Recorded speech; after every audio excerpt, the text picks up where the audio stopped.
तब सुंदरपुर नाम के राज्य में एक सुजैन नाम की लड़की रहा करती थी। उसके भाई का नाम था एलन। दोनों एक दूसरे से बहुत प्यार किया करते थे। उनके घर में उनकी सौतेली माँ चाला और उसकी बेटी शलाका रहा करती थी। वो दोनों माँ बेटी सुजैन को हर प्रकार की तकलीफ देने की कोशिश किया करते थे। शलाका दिखने में थोड़ी बदसूरत होने के कारण चाला सुजैन से अच्छा बर्ताव नहीं किया करती थी।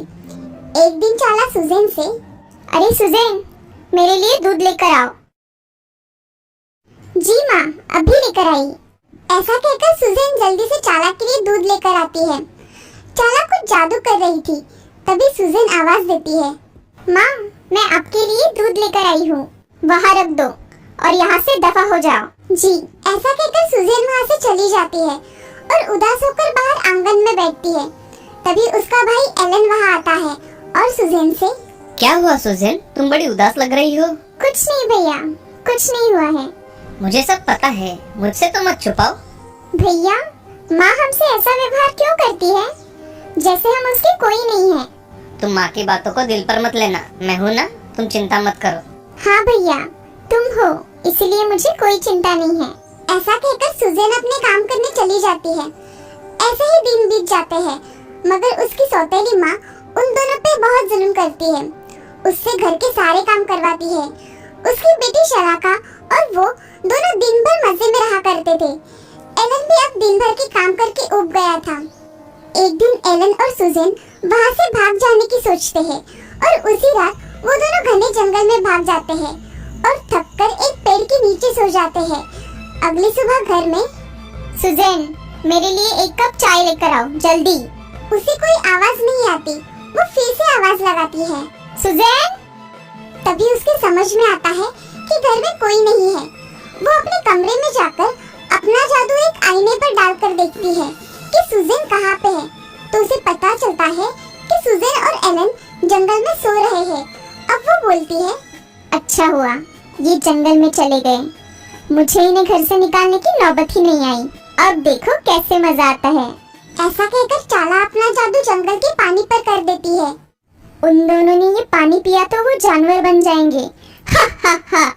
यहाँ सुजैन और एलन जंगल में उठ जाते हैं और उठने के बाद देखते हैं कि वो जंगल में बहुत दूर तक पहुँच गए हैं। उन्हें अब कोई नहीं ढूंढ सकता था। थोड़ी देर चलने के बाद एलन को बहुत प्यास लगती है। वो पानी पीने के लिए एक तालाब के पास चला जाता है और पानी हाथ में लेता है। तभी उसे तालाब से आवाज आती है कि, हे बच्चे, इस तालाब का पानी तुम नहीं पी सकते। अगर तुमने इसे पिया तो तुम जानवर बन जाओगे। भाई, तुम इस तालाब का पानी नहीं पियोगे, मुझे बहुत डर लगता है। उसकी ये बातें सुन एलन भी कुछ नहीं बोलता और पानी ना पीकर अब दोनों वहाँ से चले जाते हैं। तभी थोड़ी ही दूर चलने के बाद एलन सुजैन से, अगर मुझे आगे कोई पानी का तालाब मिला तो मैं उसमें से पानी पी जाऊंगा। मुझे सच में बहुत प्यास लगी है। हाँ भैया, ठीक है। अब एलन और सुजैन बहुत देर तक चलते रहते हैं, मगर उन्हें कहीं पानी नजर नहीं आता। अब एलन को पानी की आवाज सुनाई देती है। एलन सुजैन से, सुजैन, यहाँ मुझे पानी की आवाज सुनाई दे रही है, चलो वहाँ जाकर देखते हैं। हाँ चलो भैया। वो दोनों पानी की आवाज सुनकर नदी के पास चले जाते हैं। उसके पानी को देख एलन जल्दी जल्दी पानी पीने के लिए पानी हाथ में लेता है। तभी नदी से आवाज आती है कि, बालक रुको, इस नदी का अगर तुम पानी पियोगे तो तुम जंगली पशु बन जाओगे। ये सब सुनकर सुजैन एलन को पानी पीने से मना करती है, मगर इस बार एलन उसकी बात नहीं मानता और वो पानी पी लेता है। पानी पी लेने के बाद एलन एक हिरन में बदल जाता है। वो खुद को हिरन बना देख बहुत दुखी होता है। तभी सुजैन उससे कहती है कि, भाई, मैंने तुम्हें कहा था ना इस तालाब का पानी मत पियो, मगर तुमने नहीं सुना। अब तुम मुझे छोड़कर कहीं मत जाना। यहाँ जंगल में बहुत भयानक पशु होंगे, तुम्हारी जान को खतरा होगा। ये सब सुनकर हिरन रोने लगता है और सुजैन के गले लग जाता है। तभी कुछ देर चलने के बाद सुजैन को एक झोपड़ी दिखाई देती है, जिसमें रहने का कुछ सामान तो होता है, मगर उसमें कोई नहीं रहता था। ये देख सुजैन एलन से बोलती है, भैया, हम अब यही रहेंगे, हमारे लिए इससे अच्छी जगह कोई नहीं होगी। ये सुनकर हिरन गर्दन हिलाता है और बोलने की कोशिश करता है। तभी उसके मुंह से आवाज आती है, ठीक है मेरी बहना। एलन को बोलता हुआ देख सुजैन बहुत खुश हो जाती है और उसे गले लगा लेती है। अब वहाँ पड़ा हुआ कंबल साफ करके सुजैन और एलन उस पर सो जाते हैं। अगले दिन एलन और सुजैन दोनों मिलकर जंगल में बहुत घूमते हैं और कुछ खाने के लिए लेकर आते हैं। ऐसे ही बहुत दिन बीत जाते हैं, मगर अब सुजैन एलन को साथ लेकर जंगल में नहीं जाती थी क्योंकि उसकी जान को खतरा था। इसीलिए उसके लिए ताजी घास घर में ही लेकर आया करती थी। अब एक दिन एलन सुजैन से, सुजैन कितने दिन हुए हैं मैं घर में हूँ, मुझे बाहर घूमने जाना है, मुझे जाने दो। ठीक है भैया, तुम जाओ, मगर जल्दी घर वापस आ जाना। हाँ सुजैन, मैं वापस आने तक दरवाजा नहीं खोलना, मैं 3 बार आवाज दूंगा तभी दरवाजा खोलना। हाँ ठीक है भैया, तुम आवाज दोगी तभी मैं दरवाजा खोलूंगी, मगर तुम जल्दी आना भैया। हाँ मेरी बहना। ऐसा कहकर एलन वहाँ से दौड़ते हुए जंगल में चला जाता है। बहुत दिनों बाद आने के कारण एलन बहुत खुश था। वो बहुत सुंदर दिख रहा था, उसका शरीर जैसे चमक रहा था। अब एलन जंगल में इधर से उधर और उधर से इधर घूम रहा था। उसी समय उस राज्य के राजकुमार रवि सेन वहाँ से गुजर रहे थे। वो शिकार करने के लिए उस जंगल में आते हैं, मगर उन्हें कुछ नहीं मिलता। कुछ समय जाने के बाद उन्हें एक हिरन दिखाई देता है। उस हिरन को देख राजकुमार उसकी शिकार करने के लिए उसके पीछे जाते हैं, मगर वो हिरन तभी घर जाने के लिए निकलता है। राजकुमार देखता है कि हिरन एक झोपड़ी के पास आकर कुछ बोलता है। मेरी प्यारी बहना दरवाजा खोलो, मेरी प्यारी बहना दरवाजा खोलो, मेरी प्यारी बहना दरवाजा खोलो।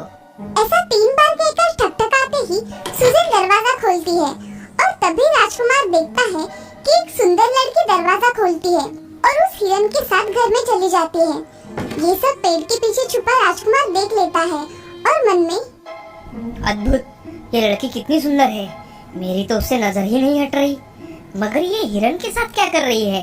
ऐसा सोचकर राजकुमार वहाँ से चला जाता है और अगले दिन राजकुमार वहाँ आकर दरवाजा ठकठकाता है और एलन जैसे शब्द बोलता था वैसे ही शब्द बोलता है। तभी सुजैन दरवाजा खोल देती है।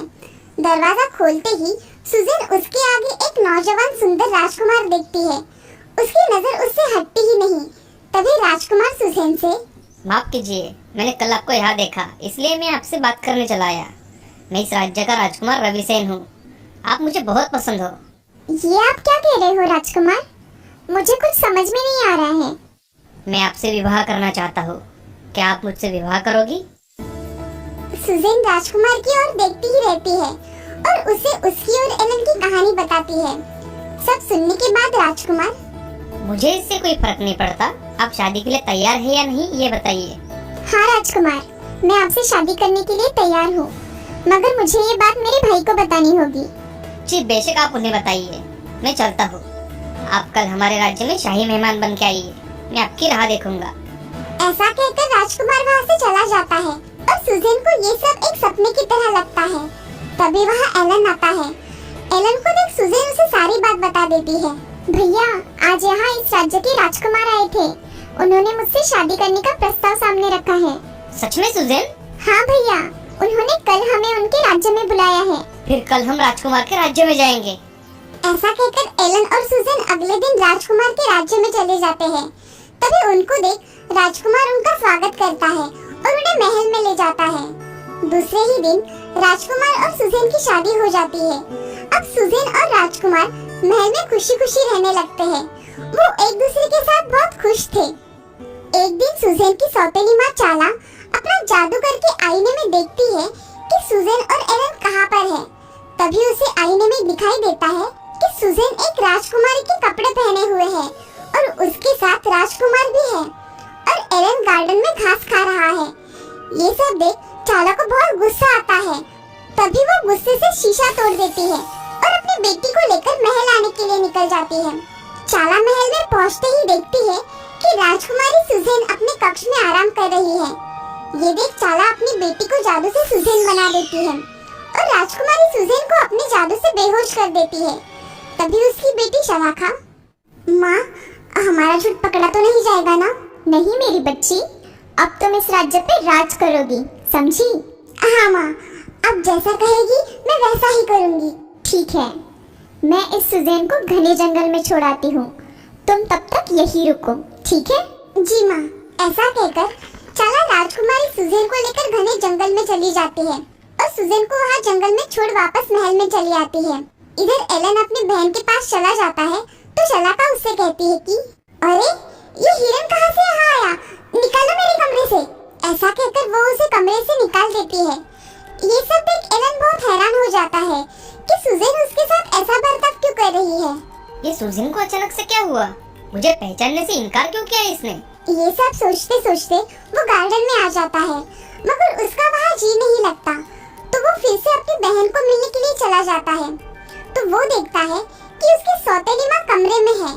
एलन कमरे के बाहर खड़ा रहकर दोनों की बातें सुनने लगता है। शलाका, मैं उस सुजैन को घने जंगल में छोड़कर यहाँ चली आई। अब वह कभी वापस नहीं आएगी। अब तुम हमेशा के लिए इस राज्य पर राज करोगी। हाँ माँ, तुम सही कह रही हो। यहाँ आकर मुझे बहुत अच्छा लग रहा है। अब तुम्हें राजकुमार के साथ कैसे बात करनी है इसकी तैयारी करनी होगी। जी माँ। ये सब बाहर खड़ा एलन सुन रहा था। उसकी आंखों में आंसू आ जाते हैं और वो जंगल की ओर चला जाता है। वो जंगल में बहुत देर सुजैन को ढूंढता है, मगर उसे सुजैन दिखाई नहीं देती।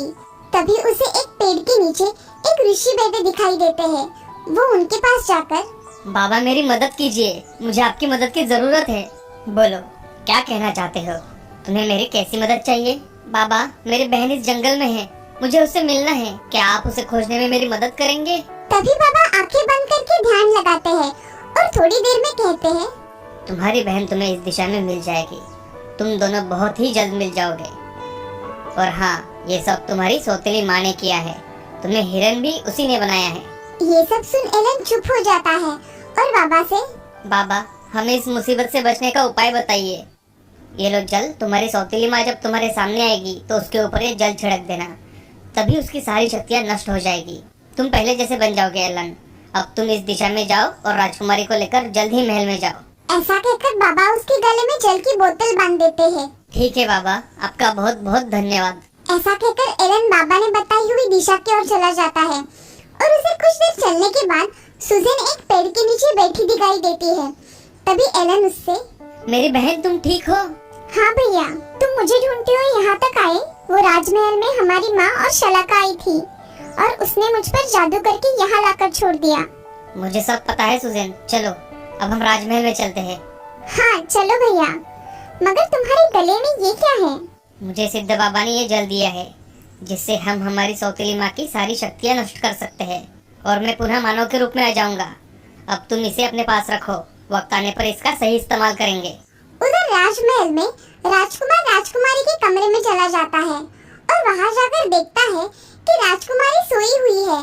तो राजकुमार दासी से, राजकुमारी को क्या हुआ है? ये यहाँ ऐसे क्यों सोई है? उन्हें अच्छा नहीं लग रहा है, इसीलिए वो आराम कर रही है। वो उठ जाने पर मैं आपको बुलाऊंगी। जी, उन्हें आराम करने दीजिए। ऐसा कहकर राजकुमार कमरे से चला जाता है। इधर दासी बनी चाला अपने रूप में आ जाती है और शलाका से, मैंने तुम्हें कहा था ना कि ये लोग बहुत चालाक है।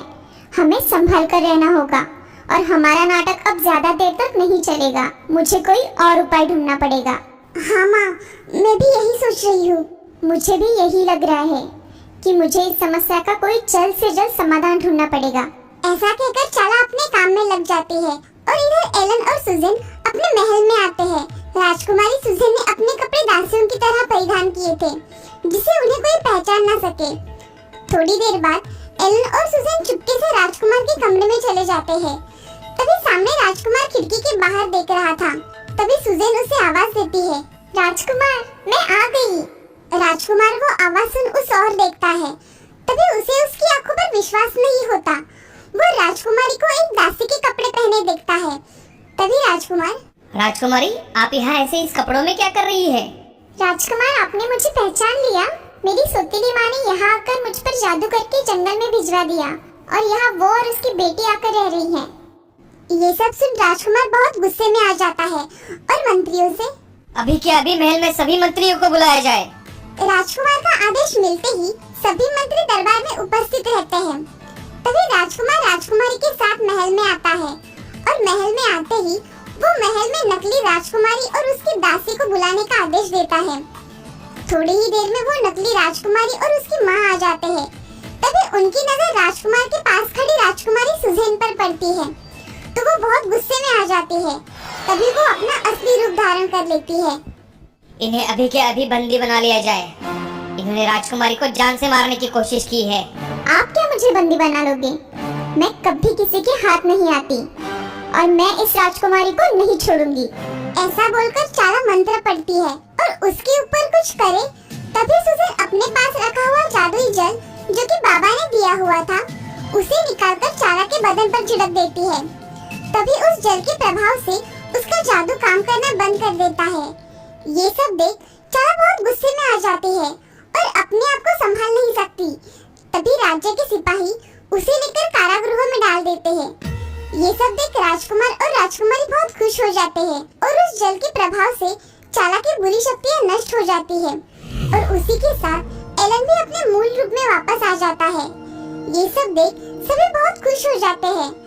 अब सब बहुत खुशी खुशी रहने लगते हैं।